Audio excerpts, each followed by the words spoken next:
speaking of Ka, he was a fireman, and his firehouse was uh, 2 blocks away from my first Brooklyn apartment.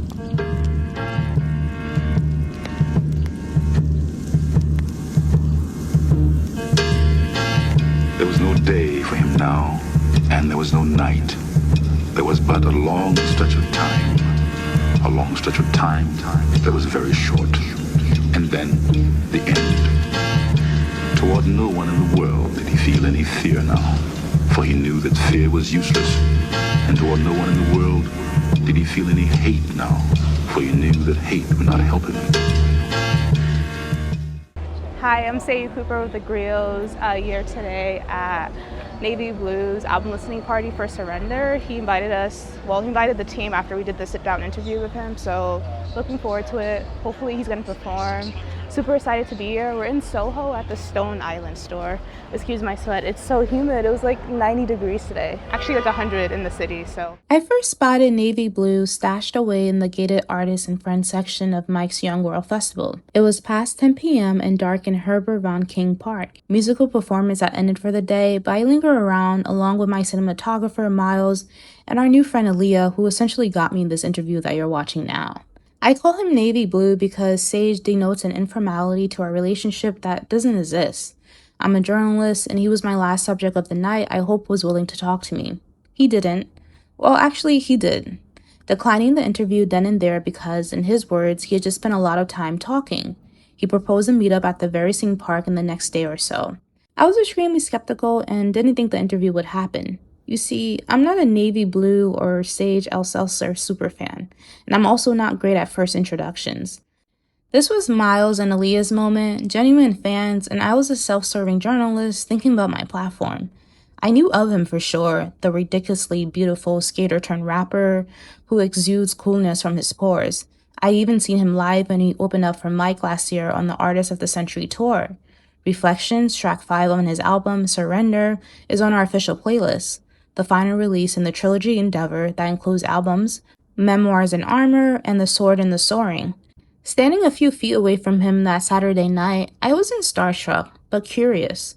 What lay behind the pretty face and sad songs? I've seen I've seen comments where it's like, why is this guy has such an amazing life? Like, why is he so sad? You know? And it's so crazy because I listen to the music and I'm like, I don't really hear sadness.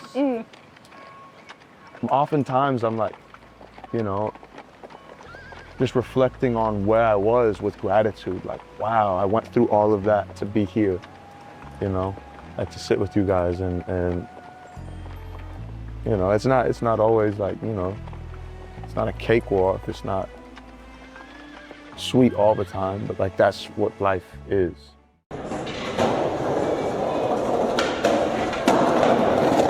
It's really confusing. I've been in New York longer than I was in Los Angeles. Yeah. I grew up on Long Island, but I would come into the city on the weekends. Yeah, I don't know. I've been kind of inspired by other people when they, you know, have this kind of qualm about like, do I claim this place? Do I not? I always say I'm from Los Angeles because I feel like that's who I am. Um, it's like where my roots are. We're waiting. Not much going on. But we are on the list, so we're good. I moved to New York when I was 12, turning 13, so I don't even know how to drive.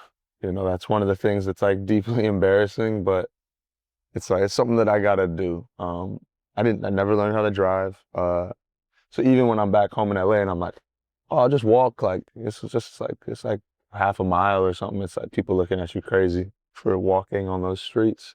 Um, New York is, I would say, like the closest thing that we have to like a European metropolitan city. Um, it's like London, Paris, New York have those similar uh, attributes, especially like, you know, like the Parkway, like there's those medians that feel very like reminiscent of Paris to me.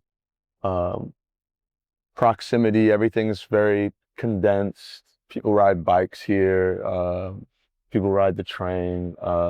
That's just a completely different lifestyle than Los Angeles. You know, LA is like, I would get on the bus to go to school like 45 minutes away. It's actually where I went to school with Tebe. Mm-hmm. I met him at elementary school.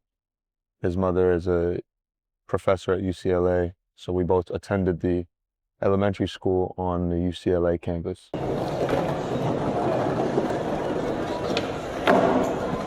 So someone you keep mentioning like throughout this whole interview is Ka, who passed away, unfortunately.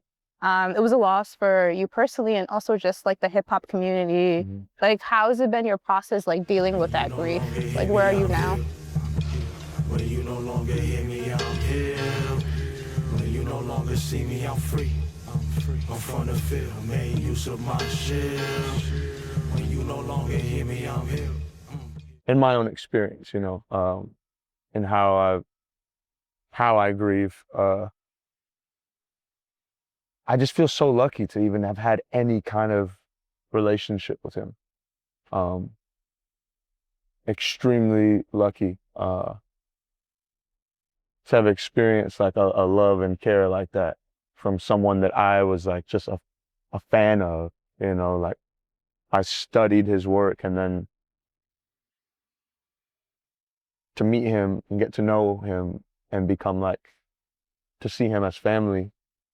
I really feel like there's not a stone unturned with him, you know, in my experience. I got to tell him how I felt about him, what his work means to me.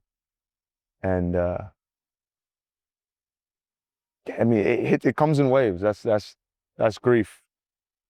Much like my grandfather, he passed in 2011, you know, and it's like every couple years, it's just like, it's almost like he's died again, you know?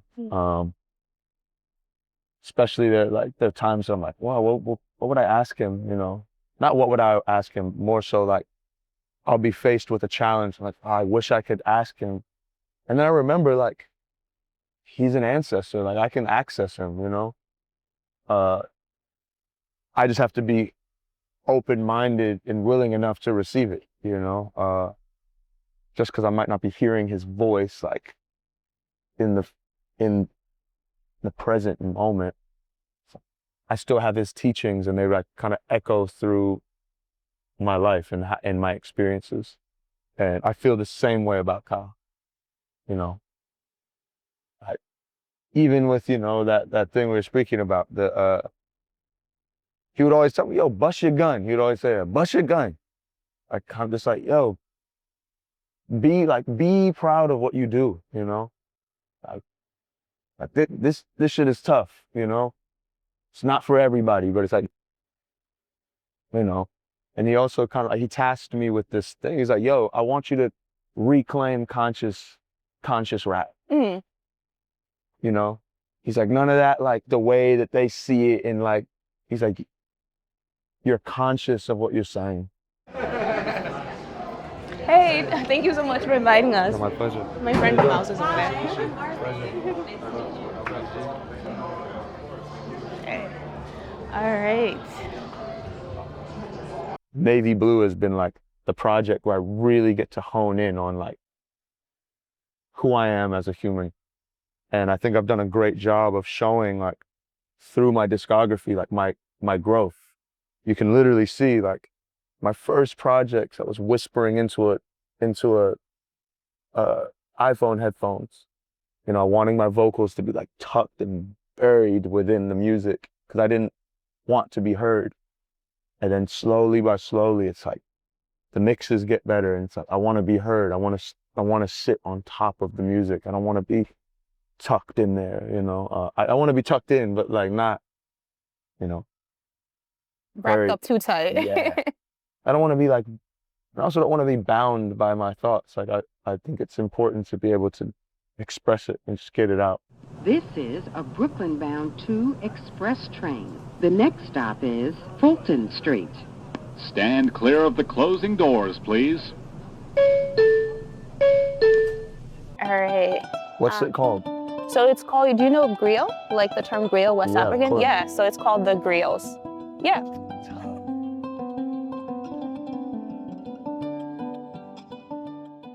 I mean, Native Son is like is a classic. Can you describe it for people who might not have heard of it, or? Yeah, you know what's funny? I was talking about, I'm not talking about this specifically, but yeah, like with Chat GPT and everything like that, like, but he used to be kind of like Spark Notes or like, you know, how would you summarize this read, um, without giving too much away. It's like the main character has done something horrible, and he has to live within the confines of now his like warped and altered reality because of it. And everything is now amplified. And I just identified with that experience in the book of like how when we ruminate and then how it just warps our reality. And it was really fun being able to take, you know, passages from the book and fit it to my storyline. But yeah, I mean, James Earl is a family member and someone who I love and revere. So coming across that narration was like golden ticket or something. It just like presented itself. There's a like he's also narrated like the Bible, you know what I Right. mean? He's like the He's main like, guy. he's the guy, you know. So finding a very like niche narration was really special. I'm what I was saying earlier is like I don't really like giving too much. It's like go read the book, you know. It's a really special read. And I found myself like really identifying, although the circumstances are so like different. There was so many parallels in like the world that this character is existing in.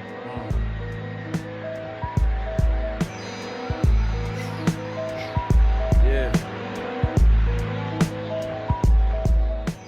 I never really questioned that. It's something that I've been looking at now. Like I recently met a young football player, plays for Arsenal. His name is Miles Lewis Skelly, and I'm a big Arsenal supporter, by the way. We know. Yeah, y'all know. And yeah, it was beautiful. He was randomly at an event that I had in Paris, and I got to express to him, I was like, yo, he's like so kind, thoughtful, well-spoken, and he didn't play for majority of the season. And at the end of the season, he kind of stepped in when he was needed most. And it was such like an act of resilience. And I was expressing this to him. I was like, wow, that man looks like James Earl Jones. That's crazy. Sorry. Doesn't he? Wow. That's incredible. He's such a similar energy. I was talking to Miles about this, and I was like, you are representing what you represent. Like, don't ever, like, you might not see it, but you are such an amazing example to kids that look like you that are like, you know, he's 18. I'm like, there's kids that are like a couple years younger than you that are looking to you for as like the inspiration.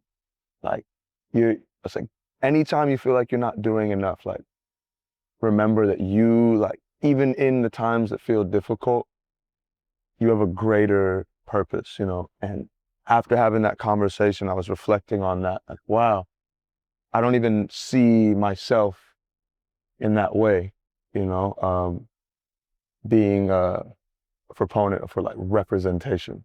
Like, wow, I'm somebody who kids looked to in the same way that I looked to like any black skateboarder, you know, Antoine Dixon, Terry Kennedy, the McBride brothers, and then my friends, you know, my immediate friends, Nakel and Kevin Bradley, Kevin White.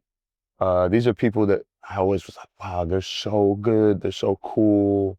I always feel really lucky that I got to have that representation. So in turn, it was just like normal for me to subconsciously like embody that. I wasn't consciously like, I'm gonna, oh. No, your matcha. No, it's done, it's okay. Like I wasn't consciously like, I'm gonna be the representative for black and brown skateboarders. You know, it just happened naturally. The next day, Aaliyah texted and said the interview was secure. I was excited and nervous. In less than 24 hours, I had to figure out the creative direction for this interview, re-listen to Surrender, read up on this man named Sage, and then come up with questions to hold him still for at least 30 minutes. He arrived with a matcha in his hand that matched his army green pants. When I tried to reintroduce myself, convinced I hadn't made that much of an impression the first round, he remarked, of course he remembered me from Saturday night. As he leaned in for the usual introductory hug, I noticed his scent, an expensive and rich cologne I couldn't name. I made the hug as quick as possible, acutely aware I'd been stress sweating minutes up till his arrival. If there's anybody who doesn't know who I am, I'm Sage, also known as Navy Blue. This is Jeff. Want to introduce yourself as well? So thanks for coming. I'm Jeff Bihaza. I'm an editor at Rolling Stone. We're here for you. So now really. So we're gonna have an intentional listening of the album. I'm really proud of this one. I put a lot into it, and hopefully that's felt. And yeah, it's hard. It's hard playing the music for people because it's truly like a piece of myself. So just try to respect and honor the space. If you want to talk, take it upstairs, I guess, and don't sour the experience for the people that would like to enjoy it. So without further ado, we're just gonna listen to side A, and then we'll have a little moment, and then side B, and have another little moment. All right, thank you. Yeah.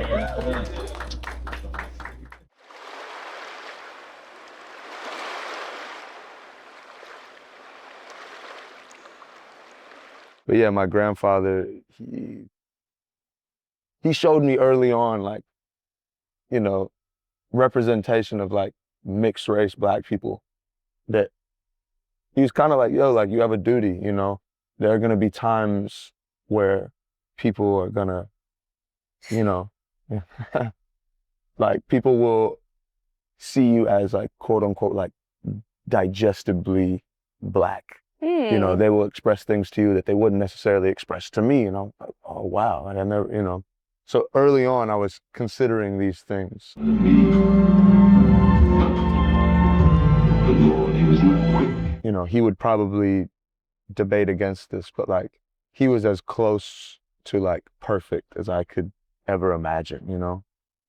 He's a human, so he was flawed for sure, but he just exercised so much humanity, like, yeah, I mean, humility, excuse me. Like, he was just that kind of guy that just walked with this, like, grand, like, angelic kind of presence, you know? He was a conscientious objector at a time in America where, like, to be a black man saying no, going to war was, like, unheard of. Claim defeat, I know that I'ma be okay. Surrender told me peace could be attained. Hey, what up? How you doing? My name is Yasser. Nice to meet you. I'm such a big fan. Hello, guys. What up? Nice to meet you. I'm so sorry to interrupt. No. Man, I just want to say, I just moved here from Sudan. It's so crazy. It's my first day in New York. And it's so crazy to see you.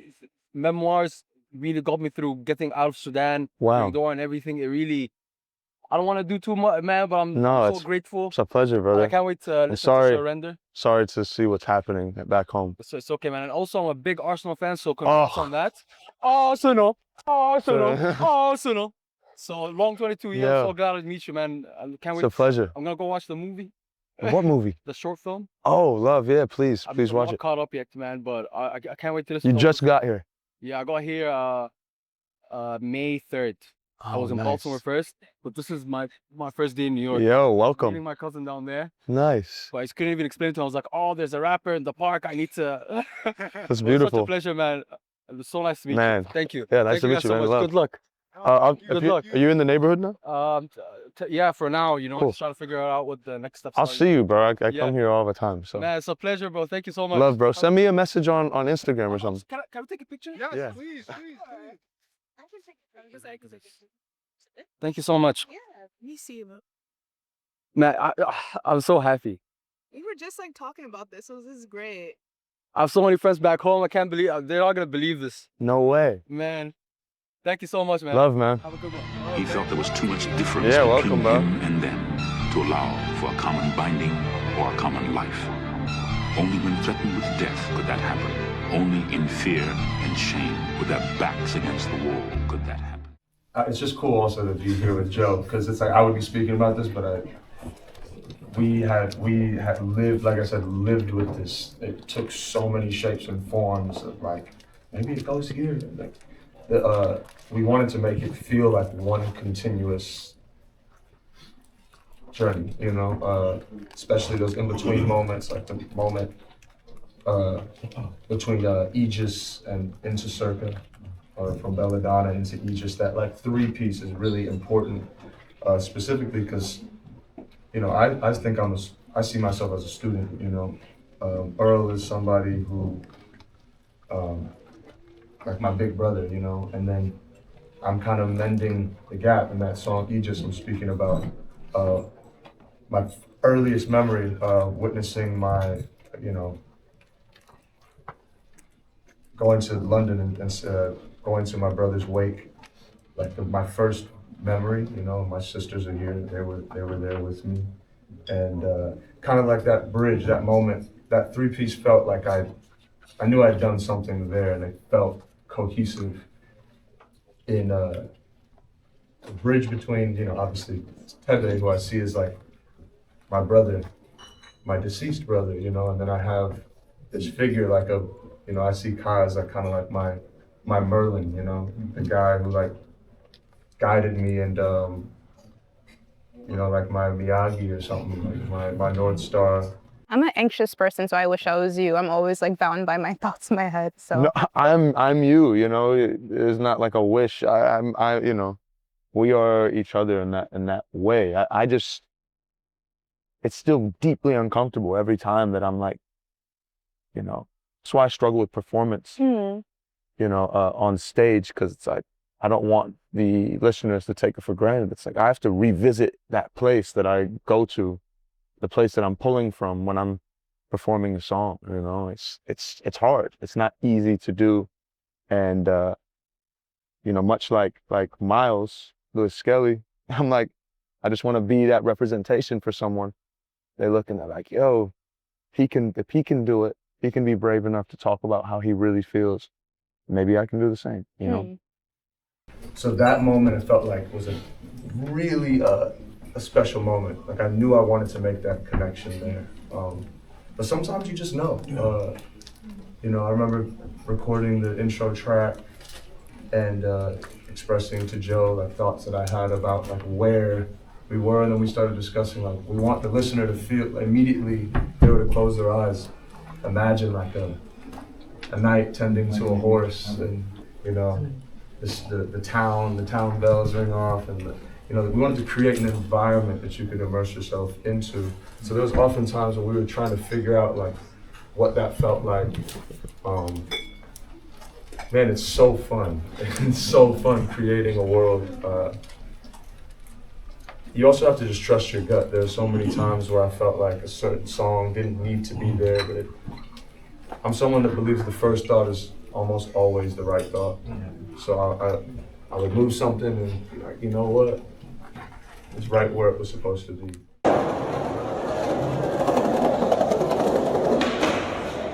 Skateboarding is it's a wonderful thing, especially like what it does, the purpose that it serves for Black and brown people specifically, as like a way to express ourselves. like the gamut. It's like music, fashion, kind of like art, you know, dance. It's style. It's all so important, you know. And it was also a place where I got to pull all of my inspiration and kind of put it somewhere, you know. Mm. I grew up loving martial arts, so skateboarding just felt natural out of my like Bruce Lee obsession as a child. I was like, oh, I'm gonna skate. Um, I love skateboarding. It's such a special thing to have, and I know that it taught me how to like. Speaking of resilience, you know, I always have to remind myself that like I spent hours and hours and hours and hours outside in the middle of my street, like learning how to ollie, you know what I mean? And now I know how to do it with my eyes closed, but it's like it's part of my like my adulthood has been reflecting on like when I was a kid learning this thing and how much I learned in the process. Navy Blue is way too humble, an intentional disconnect from his niche fame that when you're talking to him one-on-one, he morphs into a friend you don't see as often, but when you do, you talk for hours catching up on life. That's something that my dad is often like bringing to my attention, you know? He's like, you should share more about the joy, you know, like the life that you are so privileged to have, you know? But I felt that it was more honest to me. It's like, yeah, to express like really what's going on within me, you know? Similarly, like, you know, when people have like depression doesn't discriminate, you know? Substance abuse doesn't discriminate. You can be living, you know, on the streets, or you can be living in, you know, a mansion with all the money, and you can still be unhappy.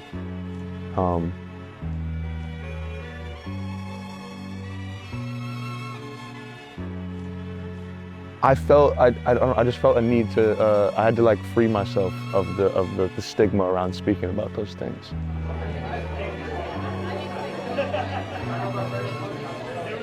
Yeah, I mean, there is like, obviously like consciousness, like we're all conscious, but this word is like, you know, can be a little, I grapple with it myself, intention, but the extension of that conversation with Ka was, you know, him saying like, what are you doing with your time? People are going to you for 2 to 3 minutes to like, you know, they're giving you, what do you have to say? And that's where my consciousness comes in, where I'm like, I want to impart something. I want you to feel something. I want you to leave with something. I think like a lot of music does that. I think there is obviously a, you know, a consciousness there. But sometimes the message is, in this day and age, what are you doing with your time?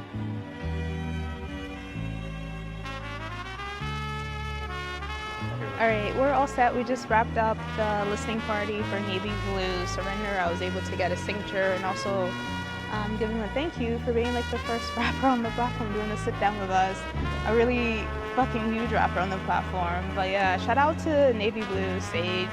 If you ever see this, like, big up. And go check out Surrender, out now, everywhere. That's it. Until next time, thank you to the ancestors. All right.